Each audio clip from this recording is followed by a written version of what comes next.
Blizzard co-founder Mike Morhaime announces layoffs at his new company, Dreamhaven. The cuts come less than 2 weeks after Morhaime reportedly told Dreamhaven employees that the company's monthly expenses are outpacing revenue. Well, if you don't know who Mike Morhaime is, he actually worked at Blizzard, unlike a certain pirate software. Mike Morhaime actually was the programmer who worked on Warcraft, StarCraft. I think he worked on the Warcraft movie, or was like the direct. I don't know. He was something. He did a lot, but notably he was a veteran. He was an OG. He's one of the guys who worked on Blizzard in its golden days. Warcraft, StarCraft, StarCraft 2, World of Warcraft, up to Wrath of the Lich King at least. Those are the ones that I played and loved. Mainly Warcraft 3 and World of Warcraft 2, Wrath of the Lich King, and then StarCraft 2. But yeah, he's a good guy who made some good games. So I wanted to see his company succeed, but it looks like they're running on tough times. So let's dive into this article quick. Dreamhaven, the company launched in 2020 by Blizzard co-founder Mike Morhaime, is laying off an undisclosed number of employees, primarily from its publishing group. These choices are never easy.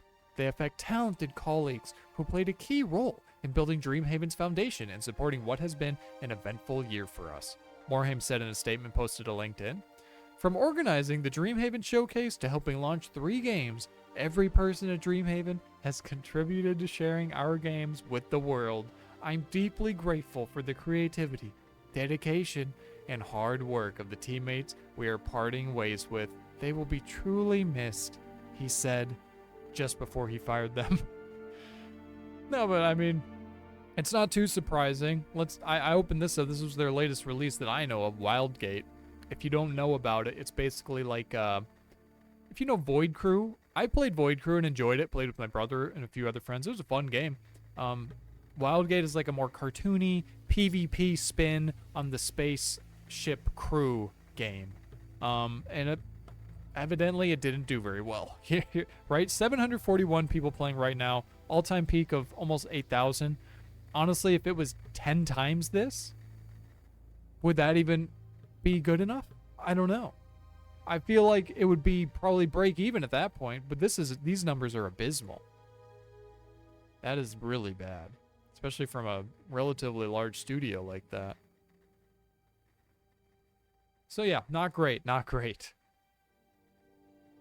Let's see, what else they have to say in the article. The layoffs come a little over a week after a Bloomberg report indicated that Dreamhaven is struggling. Morhaime said in an internal email cited in the report that our monthly expenses are outpacing revenue, that it was focused on urgently reducing costs in order to ensure the company's survival, as companies will do.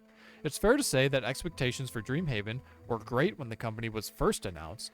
As one of the driving forces behind Blizzard during its glory days, Morhaime's name sits atop an enviable litany of legendary games: Warcraft, Diablo, StarCraft, Hearthstone, Overwatch, and more. If it was my list, I would scratch Hearthstone and Overwatch from there, maybe put on StarCraft 2, Warcraft 3, Warcraft 2, although, I mean, I'm sure that's implied, but yeah, maybe just scratch Hearthstone and Overwatch off, though. But the world now is very different from the world then, and Dreamhaven has yet to secure an even moderate hit.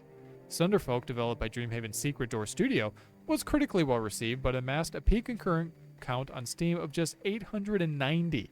Ooh. That's not good. That's not good. That's like 1/10 of Wildgate.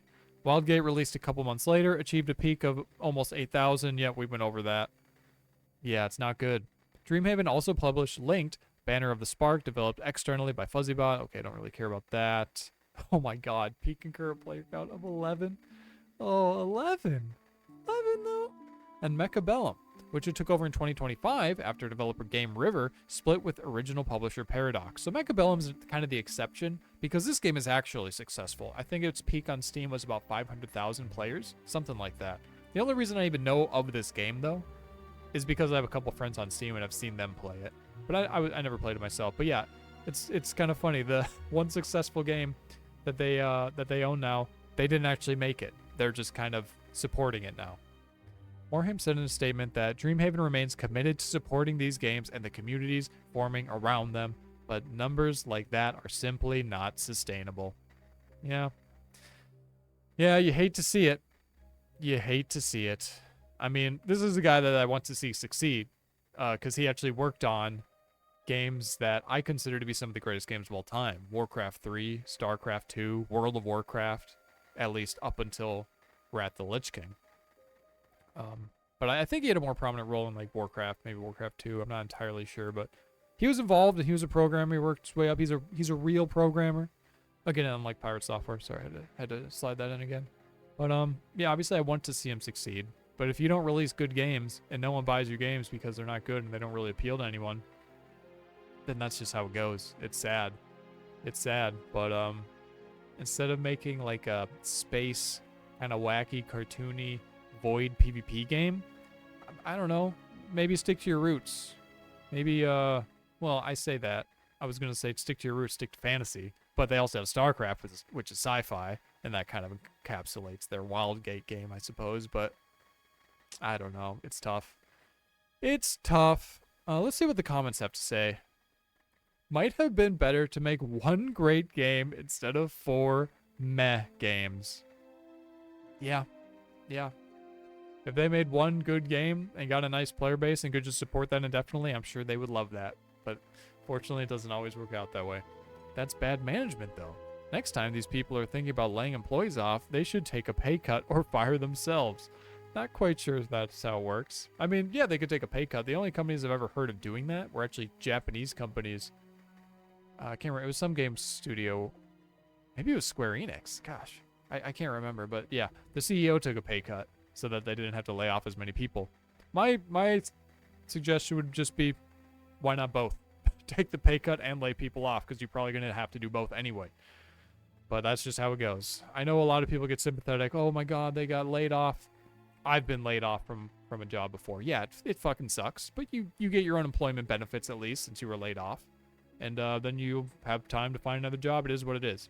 So yeah, I can empathize because I've been there. But it happens. You know, it's a company. It's a business. You agreed to these terms when you worked for them and they paid you money until they couldn't afford to pay you money and then they had to let you go. That's how it works.